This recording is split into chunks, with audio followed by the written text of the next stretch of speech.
King is the most underrated character in the entire Metal Fight saga, and it's not close. But to understand why this is the case, we're going to have to go through and analyze all of Bro's fights and appearances in Beyblade Metal Fury to get a better understanding of what exactly makes the character so special. King in his first appearance, much like his rival/friend Masamune, is extremely polarizing due to how arrogant he is about his skill in terms of Beyblading, which he more than backs up during the Destroyer Dome arc of the show, as him and his Bayberry Heiress were shown clashing head-on with Masamune and his new striker, letting us know right away that this guy is definitely no slouch, considering Masamune, despite being a huge fraud, was still extremely strong in Metal Masters, and could hang with top-tier bladers despite being on the losing end of most battles for plot's sake. However, despite these showings, at this point it's still unknown whether King is the legendary blader that Jinka and his friends are looking for, due to another extremely powerful blader named Jigsaw also being present for King's first battle in the Destroyer Dome, where he kinda presses everyone, battling with the special move Burst Satellite,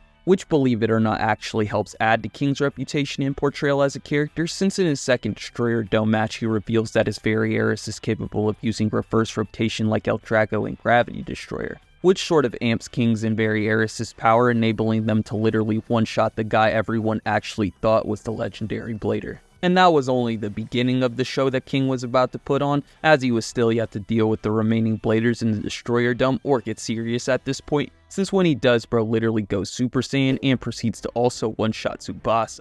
You know, the guy who was a top tier in Metal Masters himself with several impressive wins in the World Championships. Yeah, that guy got fucking smoked by King once he actually decided to go all out and use his special move. Also, side note, isn't Tsubasa in Metal Fury so sad? Like, bro, imagine having to come to grips with the fact that you're not that guy anymore, and like 10 niggas can whoop your ass pretty easy, and it's not even gonna be fair just because you so happen not to get a star fragment despite being a main character since Metal Fusion. Like, bro, they really did my man dirty. But to get back to King in his introduction though, things end off in a spectacular fashion, as we're given a cool ass sequence where the Destroyer Dome literally rolls out of the Bay Arena, and we're given some backstory on King where he reveals that despite being so strong, that he couldn't even Bay battle up to this point, with the sole reason for this being the fact that the people back in his village literally took his Bay and forbid him from battling because he was too strong. Like, bro, I can't even make this shit up. My nigga was so strong that the adults in the village were just like, yeah, we're gonna go ahead and just stop this before Buddy starts blowing shit up like those kids in America. But they couldn't hold your boy down for long, since King was around when a piece of the star fragment fell into the same ruins where he finds Very Heiress, which he finds out had the exact same will to battle that he did, prompting him to make the decision to dip to America for the Destroyer Dome tournament.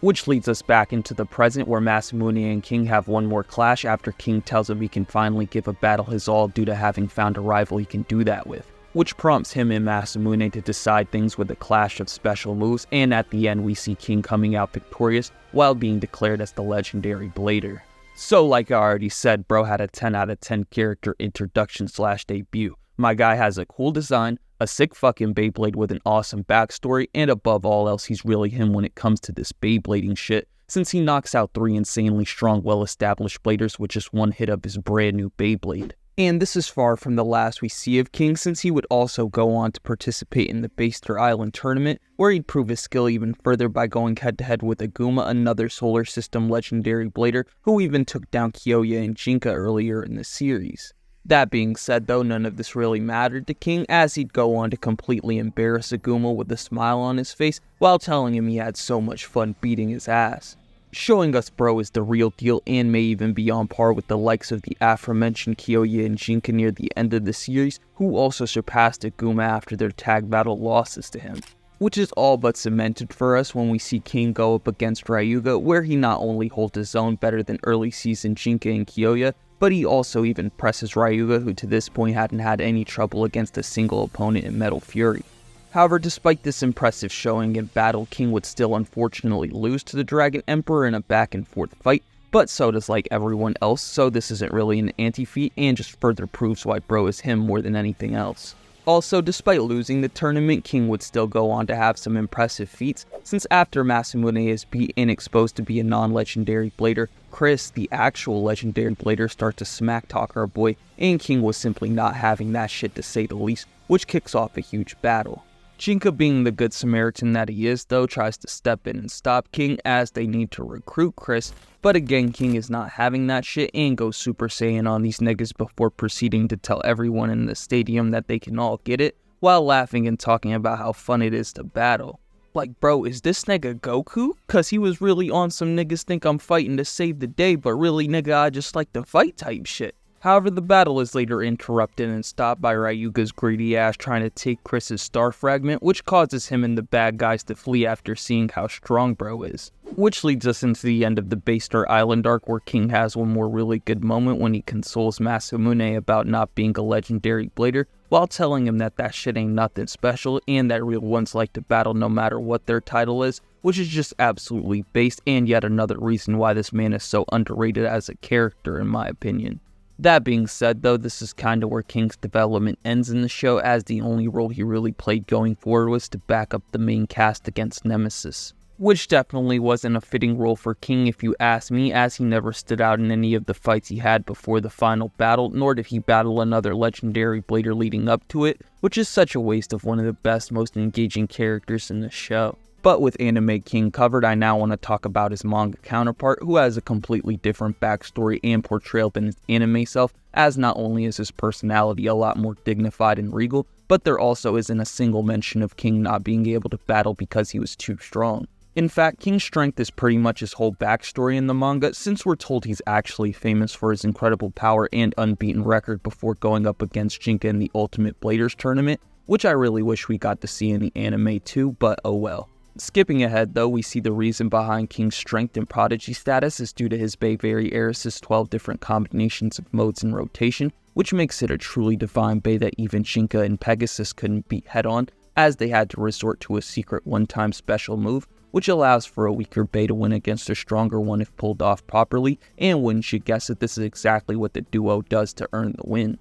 Despite his loss though, the absolute Shad that is Manga King, rather than being upset, instead cries tears of joy due to finally being defeated, as he was still able to have the most fun he's ever had in a Bey battle up to that point, which I'm pretty sure is the foundation and basis to his anime counterpart. Unfortunately though, just like his anime self, our boy King is completely shafted once Nemesis arrives and is relegated to being part of the peanut gallery for the rest of the manga. So what do I think of King? Well, if I already haven't made it apparent, I think bro is easily the most underrated character in all of Metal Fight, and he's definitely up there with my top 3 favorite characters in Jinka, Ryuga, and Kyoya, as he checks all of the same boxes as them in terms of what I look for in a Beyblade character or shonen character in general, which are awesome design, good portrayal, and an interesting personality that services the story well. And I think most of what I just said can also be applied to Manga King, though I do like his portrayal a bit less in that story, but that's to be expected considering the Beyblade Metal Fight manga is like 10 volumes long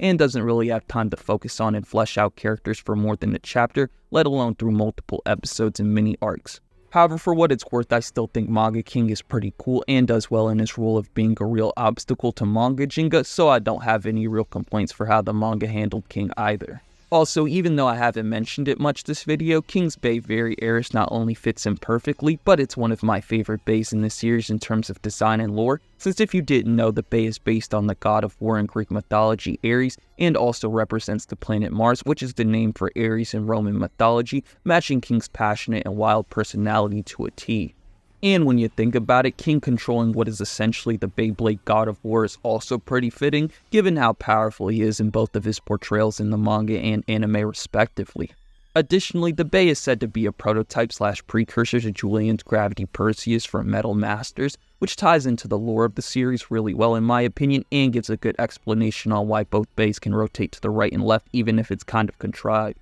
We're also told by King that Eris, like Galaxy Pegasus, was sealed due to its immense power, and that only he could control the Bey due to it possessing the same will and desires as him to battle after having his previous Bey taken away. Which is just chef's fucking kiss in terms of attention to detail by the creators, especially for a kid's show, so all I gotta say is bravo creators, cause King with his Bey Eris is definitely the most underrated character in Beyblade.